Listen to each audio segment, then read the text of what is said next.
Yeah, hi everyone.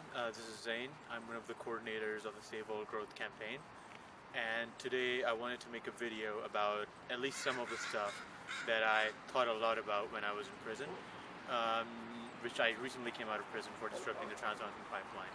And the main thing that I wanted to talk about was what I consider to be one of the many reasons that we haven't been able to successfully mobilize in this space of activism. And dare I say it, it's mainly because of failures on part of us as activists and the culture that we're building, or the culture that we're failing to build, rather. And I'll just briefly talk about a few things because these are the type of things that keep coming back every few months and they ruin movements. And it's extremely important that they're addressed because it's in our nature as just ordinary people who want to get the job done to just carry on with the job and not address these issues. So I just wanted to address that right now. And this issue has to do with a purist culture in activism, which, in my opinion, destroys movements often.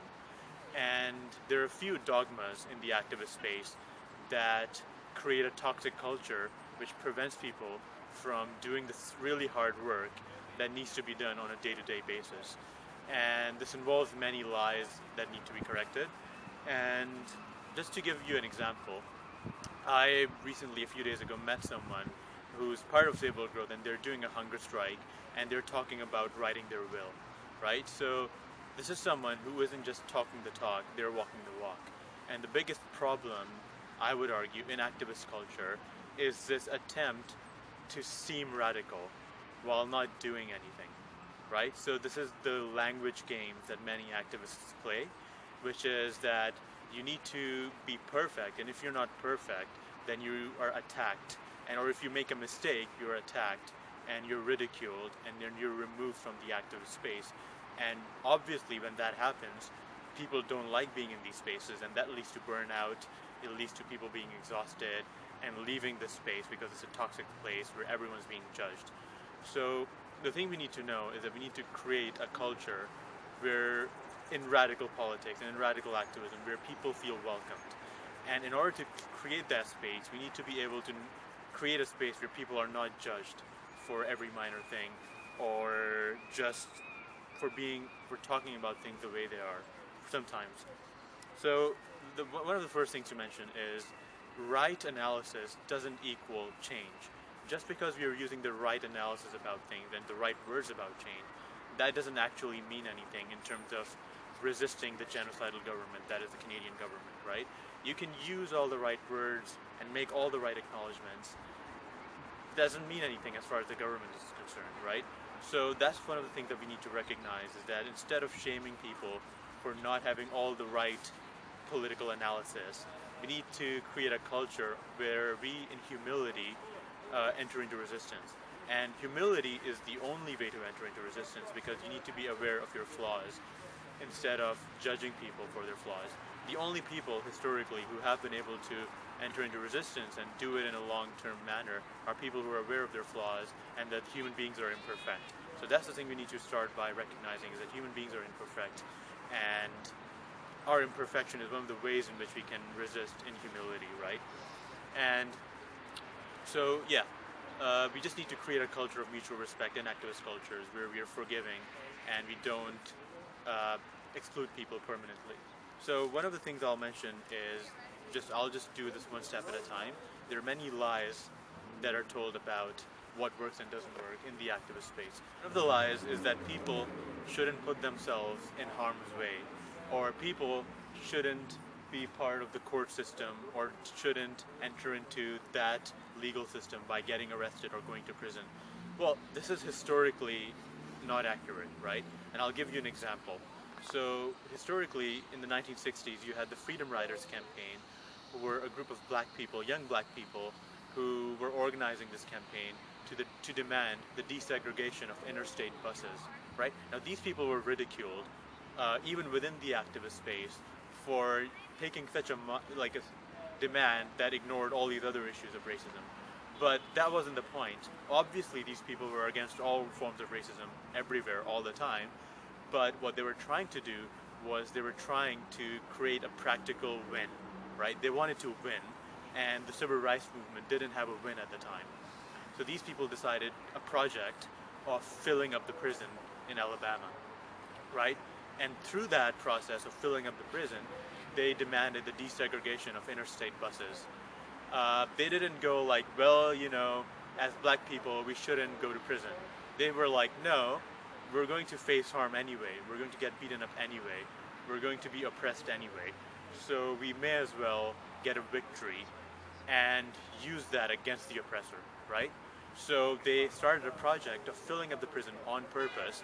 13 people went to prison, 20 people went to prison, 100, 200, 400, 430 people went to prison, and they won, right? So this lie that is told in the activist community that you shouldn't enter into the legal system, you shouldn't criminalize yourself, that is historically inaccurate, and it needs to be challenged and confronted, right? So yeah, that brings me to another issue, which is of like displacement activity, where people who are not entering into practical resistance have now started a culture of what I call displacement activity, where there's a desperate attempt to seem radical by using radical terminologies and judging people who are not using radical terminologies. Well, radical terminologies don't mean shit, right? Yeah, so the thing to know is that the federal government doesn't care about radical terminology. What they care about is material disruption, right? And in this activist culture, if anyone tries to do something that is effective, obviously there's going to be imperfections in how they do it, and then people who are not doing any resistance make it a hobby, a professional hobby, to simply critique and criticize. And what we need to recognize is that when we've got 2 to 3 years left to save humanity, we cannot afford the luxury of pure critique, as someone put it, right? We cannot afford the luxury of pure critique. What we need to do is we need to enter into resistance, which means, you know, you get banged up in prison. So it's not about fetishizing arrest or fetishizing prison. It's about recognizing that if you're resisting this government, you will end up in prison, you will end up getting arrested, and all of those things. So all of these spaces tend to fetishize safety. That, well, we can't let people get hurt because of whatever reasons, right? Well, historically, in the civil rights movement, in the Indian independence movement, people who enter into resistance did it being fully aware that they're going to get hurt, right? Because harm is coming down the road anyway. So resistance is intrinsically unsafe, right? Civil resistance is intrinsically unsafe.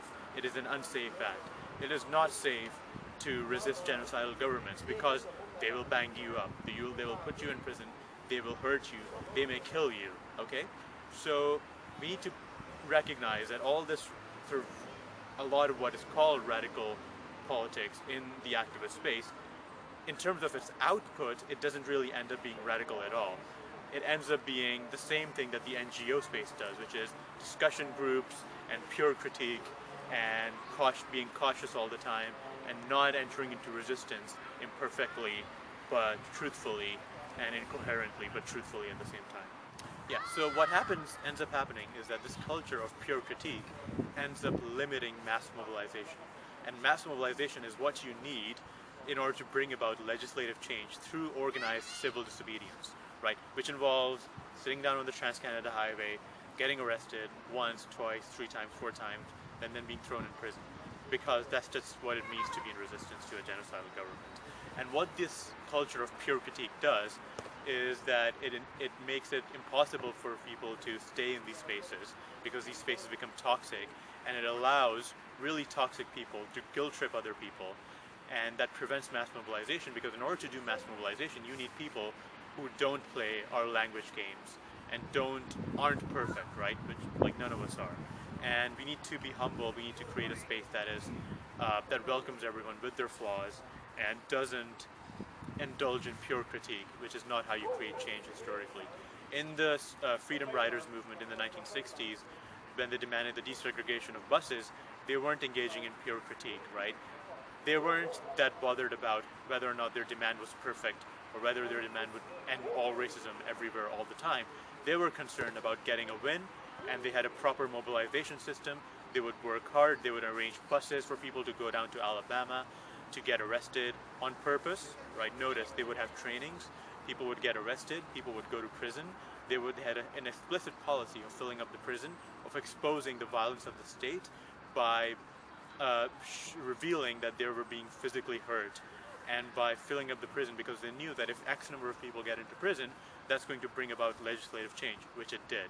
So that's the historical model that Save Old Growth is following, and anyone who says that, well, that's a bad idea because people will get hurt because, you know, you're entering into the legal system, you know, it's just historically inaccurate, because all throughout history, people of color have led civil resistance movements and have been fully aware that they're going to get hurt, that they're going to be thrown in prison, but they've done that with a smile on their face because harm is coming down the road anyway.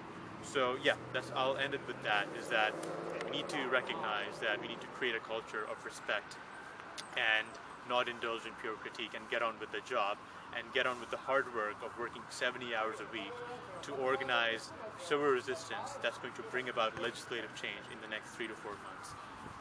Thanks for listening. Thank you.